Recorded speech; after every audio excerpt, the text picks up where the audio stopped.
still up here, and I'll just ask the clerk to leave it up.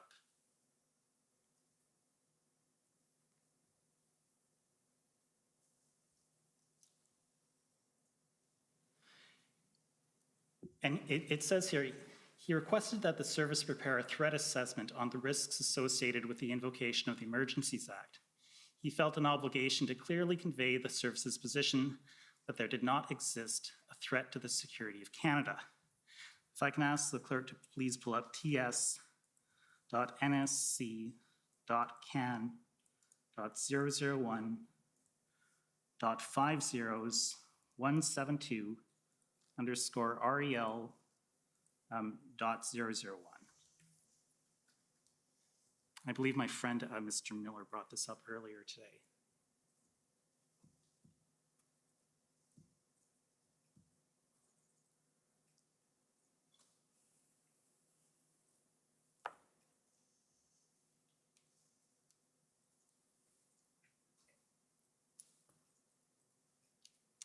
Just while we're waiting for that document, Ms. Drouin, you would agree with me. Okay, well, can we just make it a little bit bigger, please? And can we scroll down a little bit?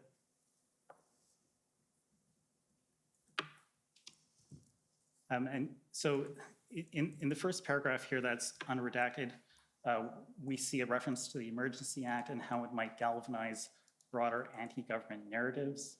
Can we scroll down a little bit more? And we see again that it has the potential to similarly radicalize Canadians.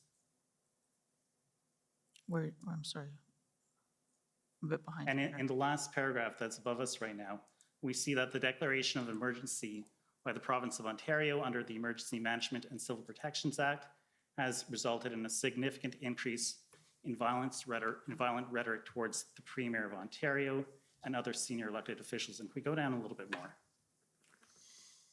And what we don't see in this threat assessment is the statement by the CSIS director in which he says that there's no threat to the security of Canada. We don't see that anywhere in this document. Is that right? I haven't read the full document, so Okay. I'd have to go back to the top, but I'll. But I'm going to put it to you that we don't see that because it's redacted. I'm going to object to that question. It's an Fine, I'll move on. And this statement was never put by you to the cabinet. I did not address the cabinet at this meeting. Thank you. Ms. Drouin, you would agree with me that CSIS does not investigate family violence because family violence does not constitute a threat to the security of Canada. Agreed? I guess you are referring to my previous response where Yes. I wanted to make the difference that potential criminal offenses can bring serious violence without triggering the role of CSIS. That's fine. I'm not asking for an explanation. I'm just asking you if you agree with that statement. Sorry, can you repeat the statement question? I is wanted to that- give you the context. CSIS does not investigate family violence because family violence does not constitute a threat to the security of Canada. Do you agree? I agree. Okay, Ms. Charette, you made the point, and just tell me if I'm repeating it correctly. I think you made the point that a CSIS investigation under Section 2 does not always trigger the invocation of the Emergencies Act. Am I repeating that correctly? I believe that's what I said. Okay, and you would agree Has with me? not ever, given that the Emergency Act had not been invoked until February the 14th, Sure. 2022.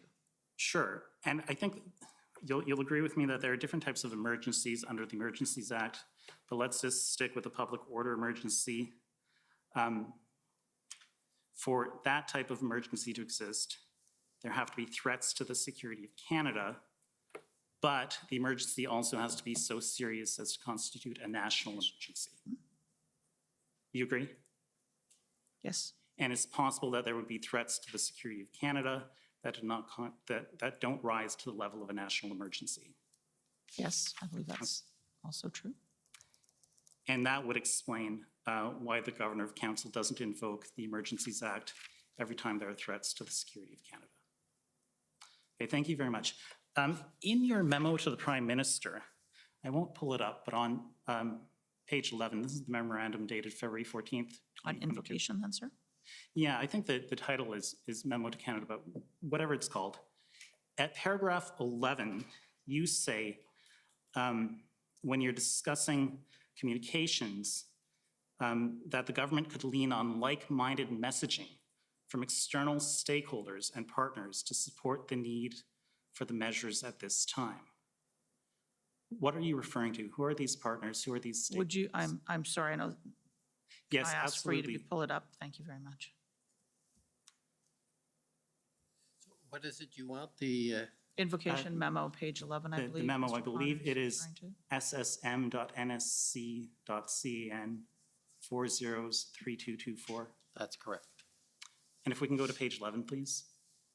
to. Apologies, Mr. Connor, just I can get the. No, please don't apologize. Thank you.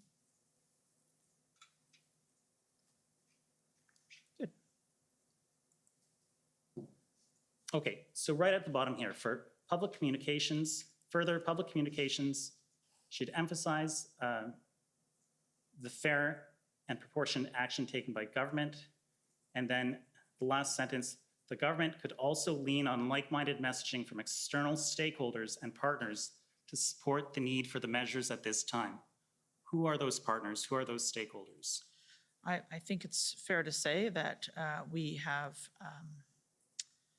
heard from organizations like some of the business people in Ottawa, as an example. We have heard from, I'm sorry, just give me a minute here to just get my thoughts clear about this. Is don't it a think we- reference to the RCMP? No, sir. Is it a reference to newspapers? External stakeholders and partners would not include a government organization.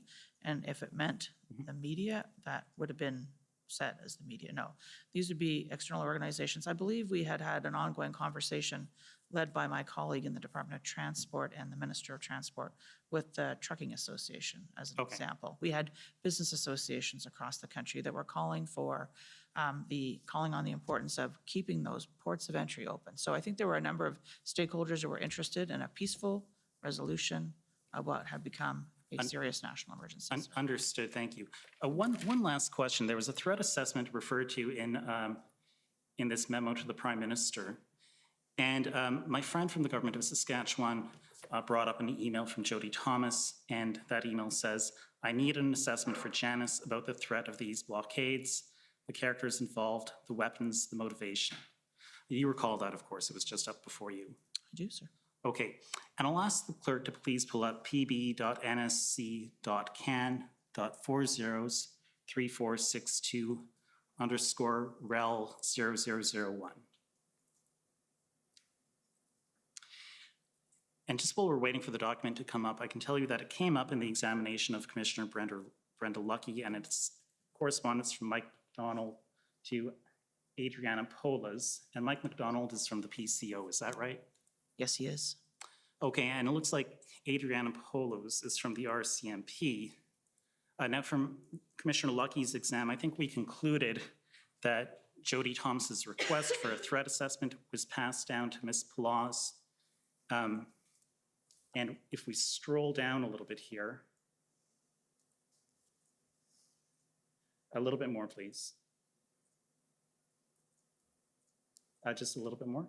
Oh, so, I'm sorry, just up a little bit, pardon me, right there. If we look at this email, we see that she identifies 3 groups, and the first group is a group called the 3 Percenters. The second is called Diagolon, if you scroll down a little bit. And the last one is called Canadians First. Canada First. And I put it to you that these are the only IMVE groups that were identified by the RCMP. Those are the 3 groups that are in this email that Ms. Pelosi sent to the Privy Council office. Did the RCMP identify any other IMVE groups to you?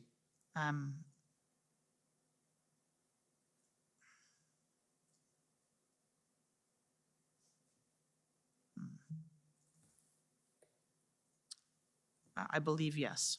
Okay, but can you tell us who they are?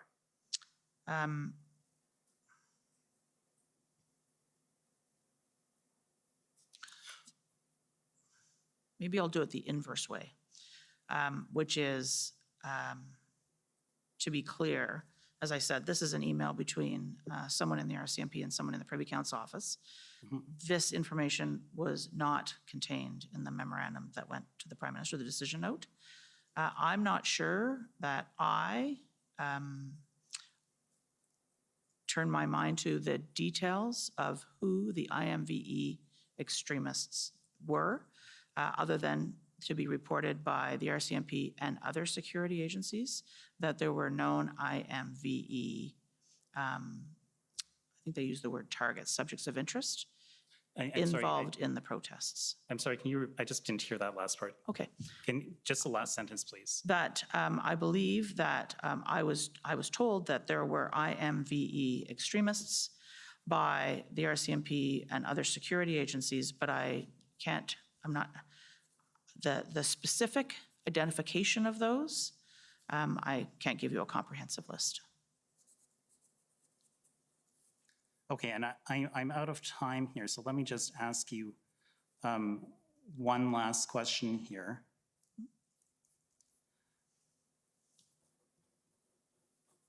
You would agree with me that in your memo to the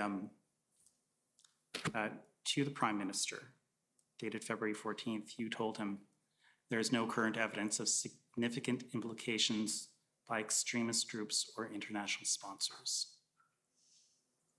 I'll take your word for that. Can I suggest as well, as I said, this is an input, the official record that I would commend to you in terms of the evidence upon which the government based the decision to invoke the Emergency Act is contained in the Section 58 justification, which was tabled before the House of Commons. And I think that's the most reliable place to find the evidence that the government used to rely on to invoke. But the memo contains your advice to the Prime Minister. That is correct, and this is not in my memo, sir. Thank you. Okay, next is the